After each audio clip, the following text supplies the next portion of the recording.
you got, as I'm going around looking at different towns, you got eyes into a small town that I want to replicate. And that was you're doing, getting us set up with Sheriff Bigd, and then also getting the conversation with Dale Bird, the barber, just the kind of the historical perspective, the overview of what's going on in Don County, for example, some of the smaller communities. Now I want to dive in a little bit more on your story because you got a couple of different avenues I wanted to discuss. First being looking a little bit more your personal, what got you here, the business, but then there's another element that we want to get into, some charity type stuff that you're helping a lot of people out that I want to talk about. But first, so what got you to Boyceville? That's a great question because I didn't even know what the hell Boyceville was when I first moved here. So I got involved with especially Pallet Crate in 2012 when they were in Menominee. Okay, so especially Pallet and Crate, that's the business you work at right now, Correct. SPC. Okay. Yep, SPC. They're a pallet manufacturer, they're a recycler, they do everything that has to do with pallets. And their lease was up, and they were renting a building in exit 45 Menominee. And so we started looking for more space, and we found this space in Boyceville.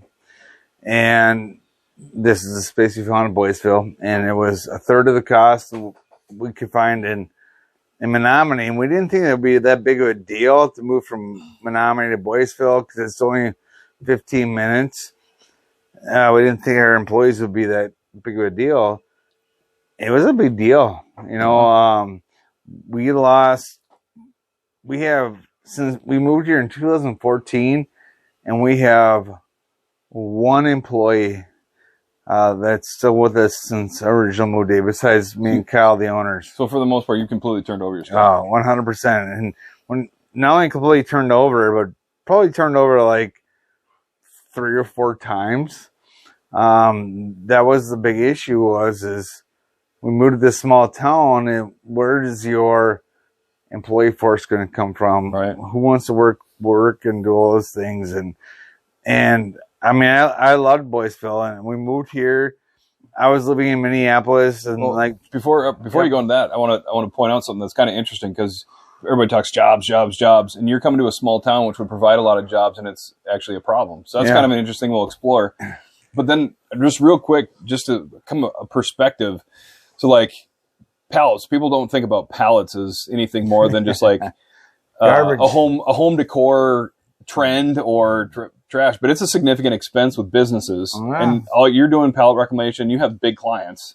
Now, like we got some stuff going on in here. This isn't a Fortune 500. That wall over there is all pallet lumber and reclaimed wood. But it's not like a Fortune 500 environment. No. But it's a high revenue industry. I mean, last year we did just short of $10 million in sales. And you're also in this town. You're what, second largest employer? Yep. We're now the second largest employer besides the school district in this town. Yeah. When we moved here, we had just shy of 20 employees, and now we have 68 employees. So with that, so you've gone from that complete turnover, and now you're up to 68 employees, and that's where a big piece of this fits into the conversation that you mentioned that I think is a tremendous story because in talking with Dale, and I think it pretty much sums up everything really well. He used to sit in a shop, not understand what people were saying because they were speaking Slovak. That transition is now happening. So he sits in his store and people walking by, he can't understand because they're speaking Spanish. So what percentage of the 68 are Hispanic? Of the 68, I would say 78 to 80%. Only people that are not Spanish are our forklift drivers, our semi-drivers, and our mechanics, and actually our leads. And your front staff. And our front staff, yep. Yeah. And that was the biggest issue when we first moved here was the turnover, the small town, and I'll share some. I didn't even know I had never heard of meth before I moved to Boyceville. Yeah. And then I heard what meth was, and they're like, oh, all these small towns have huge meth issues. Yeah. Like, what the fuck's meth? Oh, what's meth? And they're like, oh, it's this drug that makes you stay up all night and work, be all jittery. I'm like, well, that sounds awesome. I mean, why don't we want people on meth to do that? And I heard, during World War II, the Germans fed their soldiers meth, and that made them fight harder. Yeah. No, it's Not a a good terrible drug. It's Yeah. terrible. So after we went through like our second round of employees, I started looking at a couple other companies to see what they were doing, and they were in small towns. Ashley Furniture was one of them, and they're in Arcadia, Wisconsin, population 2,600 people. They provide housing and transportation to their employees. Well, one of their issues was I started working with a company out of Baldwin, and they owned a Mexican restaurant, Mexican grocery store, and do a lot of interpretation. And they wanted to send employees our way, but they needed housing. Well, one thing that Boyceville has, there's 4 mobile home parks in Boyceville. Yeah. Population 1,100 people, not all the houses, but 4 mobile home parks. And lo and behold, mobile homes are pretty inexpensive. Yeah. So I started buying mobile homes, and one mobile home turned into 2, turned into 3, turned into 10. So actually, I own 11 mobile homes now. And that's pretty much for employee staff. All 100% for employees. Okay. So we segued there, and I want to go back real quick because we jumped into another piece that we definitely want to cover. Is you had some problems staffing, and meth was a component of that, of getting people to work here. Yeah. And that's something that's consistent, and you'll see this after when I talk with Sheriff Big. Small town, is he said that's something that he's seeing all over the place, is not only meth but fentanyl, and it's wreaking havoc on society. People are dying, people don't want to work, or they can't work. But then, so what you're doing is you're looking at how do I attract employees so you don't have that issue, and you're talking about providing housing for your employees. Yeah, and that was the big thing is people don't want to work, especially work the type of job that we have, which is we're very labor intensive. I joke about pallets. Pallets make the world go round. I don't care if you sell cell phones, paper towels, saws, whatever. You have to have a pallet to ship your product out on. But all the components to make this saw, make these paper towels, come on 3 different size pallets. Yeah. And when it gets to your shop, it's garbage. You got to get rid of it. They throw it in a dumpster. What we do is we take all those pallets they can't use, we bring them to our shop. It's a size pallet that we can sell to somebody else. We fix it and sell it to somebody else. Otherwise, we dismantle it and then turn that lumber into something new. And if it's a size, and if we had to cut it off or take any broken boards off, we grind it up and turn it into mulch. So mulch is our byproduct, and that's our waste. So you're like an ultimate recycler. Yeah. When my parents first asked me what we were doing, I'm like, you know how the Indians used every part of a buffalo? I'm like, that's what we do with a pallet. We use every part of a pallet. We take all the boards, we turn into something new, and broken boards turn into mulch. The grinder pulls the nails out. We sell the nails for prepared steel. So we use everything. Yeah. And then probably 30% of our business is brand new lumber. And we use, cheese curd factories. We do 80% of all dairy products and cheese curd factories in western Wisconsin now. Yeah. Do you want to talk? Can you talk about some of your clients? I won't say their names, but because you have very recognizable names that are buying your mulch. Yeah. Very recognizable names that you're doing business with pallets with. Yep. Okay. And like I said, every cheese curd factory in western Wisconsin buys pallets from us. We actually sell pallets to the biggest manufacturer in the country of liquid cheese, and they call it liquid gold, and they provide all the nacho cheese to 90% of Taco Bell's, all of the dips, cans, Frito-Lays, Tostitos, liquid cheese. They do that. And that's a company in Wisconsin that's in a town of 1,150 people. Just like here. Pretty much 1,100. This blew me away. I found this out last week. They can 450,000 pounds of liquid cheese a day. That's crazy. A day.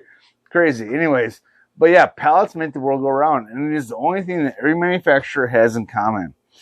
And when I got to this business, I'm like, I always joke, I'm like, I never thought I'd know more about pallets and prosthetics than I would in my life. And what do we need to do to help make our company grow? Well, we need employees that are going to be here and make this part of their family. And I mentioned earlier that there's 4 mobile home parks. So we started buying mobile homes, and we started reaching out to the Latino community. And a big part of this was in Baldwin. There's a lot of large farms in Baldwin that provide housing to their employees, but agriculture doesn't have to pay overtime. Right. I didn't know this until that's probably why it's pulled out of the index for unemployment. Yep. So they don't have to pay overtime. So their employees are working 6 10-hour days or 6 12-hour days, but not getting overtime. So we got a lot of people saying, hey, we got a lot of referrals that need housing. So that's 1 turned into 2 and turned into 10. So I actually own 11 mobile homes. I own a triplex. I own a farmhouse. I bought the laundromat in town because I started getting tired of fixing washers and dryers at all the mobile homes. So I pulled all mobile washers and dryers at all mobile homes. Now I got to go to the laundromat. And a couple months ago, I just bought an old church in town, and I'm turning that into a duplex. Yeah, I took a picture of that. Yeah, and I love it. And we have 4 families that work for us now that are predominant of our workers. And when I say families, husband, wife, brothers, sisters, cousins, aunts, uncles. Of our 48 employees that are Latino, I'd probably say 35 of them are from the 4 family groups. So you don't have a staffing problem anymore. No. And primarily that was because you're looking out for them and providing housing? Is that providing housing? Not providing housing. They pay for it still, right? And they pay for the housing. They take care of those things. They pay very minimal, but housing's part of it. But we become a family, and they appreciate what we've done for them. Yeah. And that's why I have a stack of 20 resumes in my desk at all times. And there is no other manufacturer, and that's our customer base, is manufacturers that can say the same thing. In fact, there's 3 companies that are customers of ours that are doing the same thing that we're doing. One of them just bought a mobile home park. One of them just bought a motel in town. They're turning it into housing and trying to replicate housing and bringing in employees. Are they doing the same model? Are they bringing predominantly Latino employees? Yeah. Yes.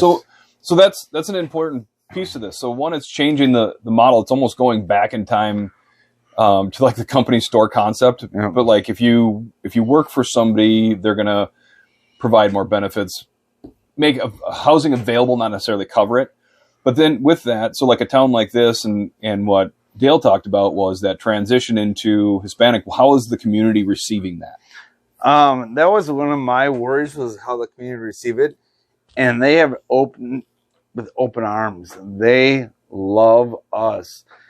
And I don't want to sound bad, but every liquor store and bar in town, when we started getting more Latino employees, sold out of Modelo's and Budweiser every week. In fact, their distributors started bringing in all this swag to give out to them because their off-sale liquor was doubling, tripling, quadrupling.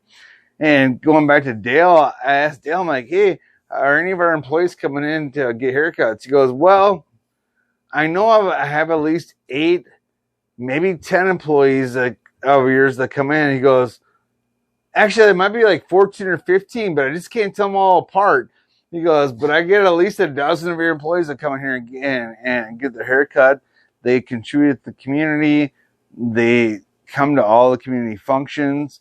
We have, in fact, the the school district just hired a Latino or a bilingual teacher to help out with the elementary school because they're getting an influx of Latino students. So demographics. Yeah. So when I was looking at the census data, it was like 97% white. That's going to change. Oh, yeah.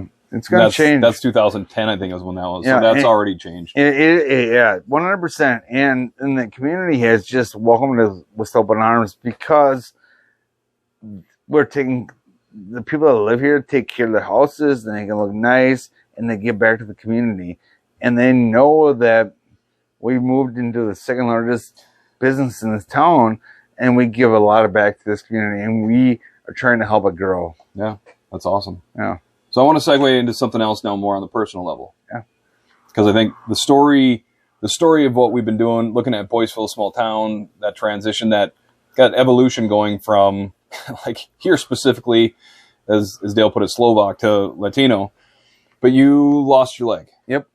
And I did. You want to tell us what happened there? Yep. So this one right here, this one's not real. That's not how a leg's supposed to be. No, that's not how it's supposed to be. That's why I always joke. I'm like, I know more about pallets and prosthetics than I ever thought I know in my life. 15 years ago, I was actually mugged downtown Minneapolis. And earlier you said you got out of Minneapolis just in time. Yeah, well, probably a little earlier. For the second show. But I was mugged downtown Minneapolis for my wallet, left from the train tracks, get hit by a train.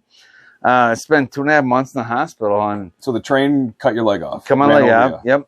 And I always joke that I grew up with 4 moms. I have 3 older sisters. My real mom's a nurse, but I didn't know what an amputee was. I thought I was going to be in the wheelchair the rest of my life. I'm like, my life's over. I'm not going to be able to do nothing. I played football in college. I grew up on a farm. I've always been outdoorsy, athletic. And I'm like, well, that's over. Well, they told me nothing about what to do, what my next adventure was in the hospital, and where I go from here. And as soon as I got out of the hospital, my mom drove me to Sartell, Minnesota to meet my first amputee. She's like, this, I introduced me to this guy. He's like, yes, I used to be a prosthetist, but I don't do it anymore. This is what you need to do. And he helped me set up a roadmap of where I go from here. And 3 months after I got out of the hospital, I got my first prosthetic. I was walking again. I was doing things that I didn't think it would be possible to do again. And then here's the crazy part. So I had been walking for about a month, and I got a call from one of my best friends. And one of his best friends was helping a coworker change a flat tire on 169 going downtown Minneapolis, parked his car behind hers, changed the flat, was putting the flat back in the trunk, and a guy was driving on the shoulder and hit his car, put in between both cars. And he has leg amputated at the scene. And Jason called me. He's like, hey, my friend Aaron lost his leg. What can I do to help him? I know that you're, flourishing, you're doing things. So I call my prosthetist. I'm like, getting as much information about what to do, where to go. And so he overnighted all this information. And then this happened on a Tuesday. And then Saturday, Jason and I went to the hospital, and I met Aaron, and his name's Aaron Holm. And between Tuesday and Saturday, Aaron actually had his other leg amputated. So he had both legs amputated above knee. And then I go into his hospital room, and Jason introduces me, and I introduce myself to Aaron. And I pull my pants down, and I'm like, hey, this is what my leg looks like. I want an amputee too. This is a prosthetic, blah, blah, blah. And Aaron's like, what the hell is going on right now? And Aaron's like, I don't know who this guy is, but he's pretty awesome. And so Aaron and I became good friends. And he got a lot of publicity about a good Samaritan helping somebody out. Well, and Aaron is he is the founder of Wiggle Your Toes. Okay, so that's what I'm jumping into is, so you had the experience, you and Aaron got met up. Both of you went through this experience of being an amputee, had to learn the ropes and what all that means. Yeah. And from that, you started an organization called Wiggle Your Toes. Yep, and that was the thing is the hospital, all they cared about was getting fixed up out the door. That was their job. Yep. You're healed, get the hell out. And Aaron got a lot, people were calling him, asking, how'd you do this? How'd you do that? And I was at Aaron's house, and he's like, we should do something to help these people out and answer questions. I'm like, all right, let's do it. And we started this nonprofit called Wiggle Your Toes, and just answering questions. And that was, we started it. We started to answer questions, go to amputees' homes, see what they needed to do to modify their houses. And then it just, and we're 14 years and going strong now. And we started this not knowing what the hell we were doing. And in the last 14 years, I had a board meeting last night.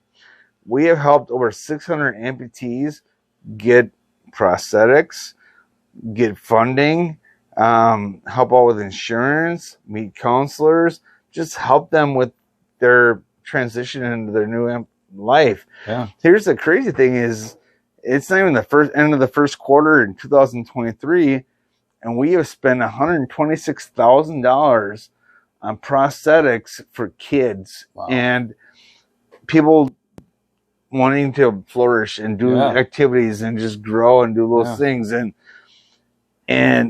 we're 100% volunteer. And that's the crazy thing is we're 100% volunteer. People are like, how'd you get in this? Why are you doing this? I'm like, I do this because I don't want somebody to do it for me. Right. When I went through this, because the unknown is the scariest. And if I would have seen somebody walk into my hospital room, the prosthetic, and be like, you know what? Life's going to be different, but it's going to be okay. I'd be like, awesome. I have a goal. I have an idea. Right. But when you don't know what the hell life has in store for you, it's crazy. So if somebody is going through that experience or knows somebody that has become an amputee or is an amputee and didn't really know what to do, needs some help, how can they get a hold of you guys? So, great question. I'll put the link to other information, whatever you can provide. So, I'll put that in the description. wiggleyourtoes.org is our website. We're on Facebook. We do running clinics. We do at least a half a dozen clinics a month between running, walking, meeting new amputees. I'm also the director of client advocacy, so I go to the hospitals. New amputees, their families, talk to them about what to expect. I'll go to their houses and say, okay, you need to put a shower chair in here. You need to put railings here. You need a ramp here. You and I were at dinner tonight, and I got a text message from a friend of mine that lives in Walker, Minnesota. A guy he knows got ran over by a snowmobile, and literally yesterday his leg amputated below the knee. Yeah. He's like, can you call him tomorrow and find out what he needs? Yeah. And it's like that, but on a bigger scale. We've helped people from Minnesota to California to Florida to everywhere. And it's amazing the things that you can do when you just put your mind to it, I guess. Yeah. So you're kind of doing the same thing, find an opportunity, fill that void. You're kind of doing that with the small town community, trying to find employees, with housing, kind of the needs, and then you're also doing the same thing with people that have an amputation that need and help. One of the things that I think that has why Boyceville embraces so much is when I first moved here, I heard from so many people, oh, this is a dying community. Why would you move there? It's dead. Everyone's moving out. There's so many buildings. Yes, it was, but there's such an opportunity, and we started bringing people in, and it's small right now, but it's growing. Well, that's the thing. It seems like most of these small towns just need a little bit of vision. Yeah. And that's it. The really weird thing is I was looking at the demographics based on the census data at Boyceville. Right now is the most population it's ever had, which kind of blows me away. Even though a lot of the buildings have been torn down, it's changing and it doesn't look like it, but there's a lot of people here, and it's going to probably change more as this continues to. Yeah. No, and I agree with you. And the biggest thing is that if you build, they will come. Yeah. Feel the dreams. Good. Hey, small town. You should do like an Andy Pathco, feel the dreams out there. Really get the MLB out there. I just build a pallet shop and they will come. But no, it's like I said, it's just crazy where life brings you, and as long as you embrace it and do what you would want somebody to do for you, it'll work out. Yeah, it'll work out. I don't think we can end at a better spot. Yeah. Well said. All right. Well, thanks, Rob. Appreciate it. Thank you. I'll get a couple of pictures of the shop. I've got some from before. I'll throw that in the mix. Perfect.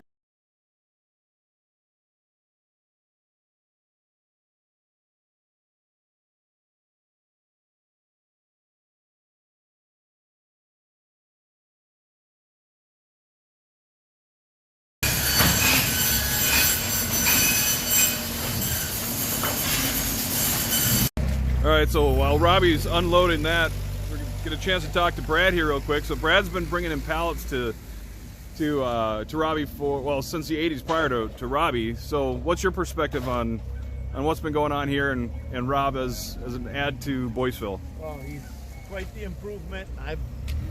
I love doing business with him. He's always in a good mood and good he's not afraid to work, and he doesn't let anything stop him. Like just with his leg, he does things that I don't even want to do. You know, I can't. I'm amazed at what he can do because of his leg. That obviously if he didn't have that, he wouldn't be able to do the kind of things he does. But it don't slow him down. Yeah.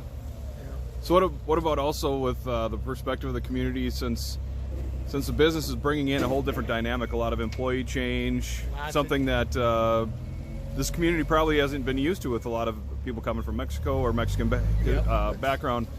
What's the community perspective on it? Well, it's good because just the company being here, it's him and his partner, but they a lot more jobs. I mean, I don't even know how many people they employ here, but I know it's quite a few. Like I'm going to guess 70, 80. And that's just a guess. It might be more with the truck drivers and all the workers they have here, and they pay good. It's a good paying job. So sometimes when I've talked to a couple of the workers and they we discuss what they make and they tell me what they make, my tongue drops. I'm like, really? They pay that? What? It's a good paying job here. Yeah. So it's bringing a lot of opportunity back to the town. Yep. Fantastic. Yep. Well, thank you. Appreciate that. Yeah, you betcha. So thanks for putting this together. So you orchestrated getting interviews with Sheriff Bird, with Big. Yep. I got him back. That's right. Big Bird. Yeah, Big Bird. Big Bird. Sheriff Big. Big Bird. And Dale Bird. Yes, sir. So Big Bird. That's Buddy. Hi, Buddy. Buddy, the Pallet Pirate.